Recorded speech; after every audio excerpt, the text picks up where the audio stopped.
we as women have to be very responsible for ourselves, and a clinic like this, which encourages you to have annual checkups. Prevention is better than cure. So if you have annual checkups, even if there is something and you catch it at an early stage, cure is much more likely. So it's a great initiative to be a part of. I don't think that there's even a question there. So very happy to be here, and I think women need to take their lives and their health much more seriously, and therefore clinics like this are so important.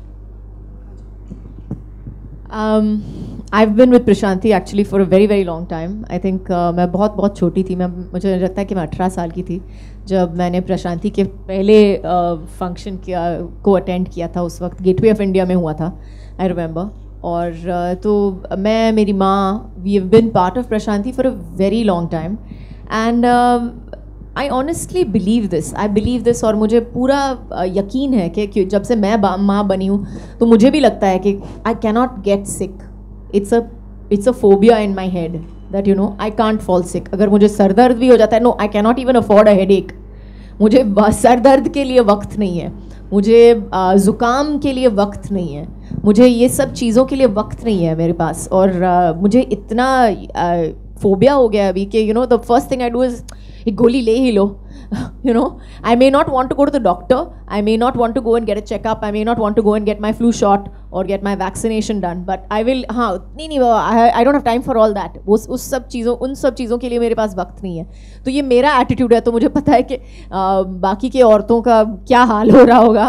And but I honestly also believe that जो हम अपने बच्चों के लिए करते हैं उसमें इतना we don't have any guilt when we do this. We believe that it is right. हमको लगता है कि ये सही है, इसलिए हम करते जाते हैं दूसरों के लिए.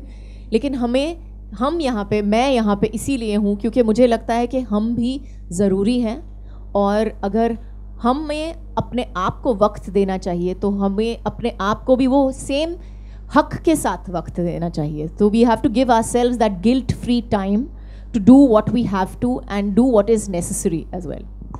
आपसे सवाल है कि हमेशा इस तरह की बातें होती हैं, लेकिन कहीं ना कहीं आपको लगता है वुमेन में लैकनेस ऑफ एजुकेशन भी मायने रखता है कि अगर एजुकेटेड लोग हों तो उससे ज़्यादा इस तरह की अवेयरनेस फैलेगी.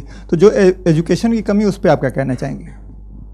एजुकेशन की कमी हम लोग यहीं पे है, इसी वजह से हैं क्योंकि हम एजुकेट करना चाहते हैं आपको, इसी वजह से हम खड़े हैं यहाँ पे. लेकिन I think I do think that education plays a part in it, but I don't think education is is a paramount to it, or I don't think it's a standing rule. I don't think it is a statistic.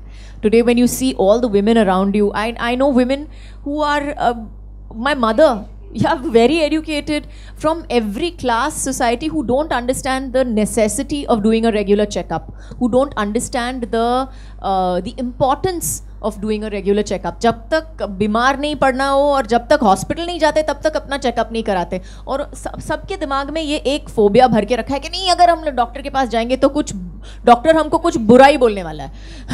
तो वो तो मतलब कुछ अच्छा बोल ही नहीं सकता है, वो तो इंजेक्शन देने ही वाला है, वो तो हमको ब्लड रिपोर्ट खराब दिखाने ही वाला है. So it's this phobia that we have in our heads. Everybody does, and I do not think that education is a part of it at all. I don't think so at all.